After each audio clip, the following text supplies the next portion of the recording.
Hi friends, welcome to GKGM education YouTube channel. Ayodhya Rama మందిరం ప్రారంభోత్సవ సందర్భంగా జనవరి 22న బ్యాంకులు వంటి ప్రభుత్వ రంగ సంస్థలకు ఒక పూట సెలవునైతే ఉండనుంది.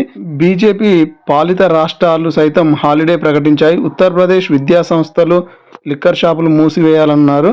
మధ్యప్రదేశ్ పాఠశాలలకైతే సెలవు ఇచ్చారు. ఛత్తీస్గఢ్లోను ప్రభుత్వ, ప్రైవేట్ కాలేజీలకు అయితే స్కూళ్లకు సెలవు ప్రకటించింది. హర్యానా, అస్సాం, త్రిపురలో పాఠశాలలకు సెలవు ఉండనుంది. తెలుగు రాష్ట్రాల విద్యార్థులు కూడా అయోధ్య శ్రీరాముడి విగ్రహ ప్రాణప్రతిష్ఠ కార్యక్రమం నేపథ్యంలో ఇవాళ విద్యా సంస్థలకు సెలవు ఉంటుందని చెప్పేసి భావించారు. వారి ఆశనైతే నిరాశే అయ్యింది.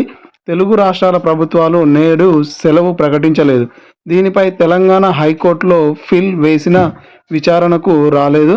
సెలవు ఇవ్వాలని చాలామంది సోషల్ మీడియాలో కామెంట్స్ చేస్తున్నారు. మరి మీరు స్కూల్కి వెళ్తున్నారా లేదా అనేటటువంటి విషయాన్ని కామెంట్ సెక్షన్లో కామెంట్ చేయండి. ఓకే ఫ్రెండ్స్, మనము ఎంతో ఆశగా ఎదురు చూసాము తెలుగు రాష్ట్రాల ప్రజలకు కూడా హాలిడే ఇస్తారని. కానీ అది తెలంగాణ మరియు ఆంధ్ర ప్రభుత్వాలు అయితే ఎటువంటి సెలవునైతే ఇప్పటి వరకు ప్రకటించలేదు. మరి దీనిపై మీ కామెంట్స్ని కామెంట్ రూపంలో తెలియజేయండి.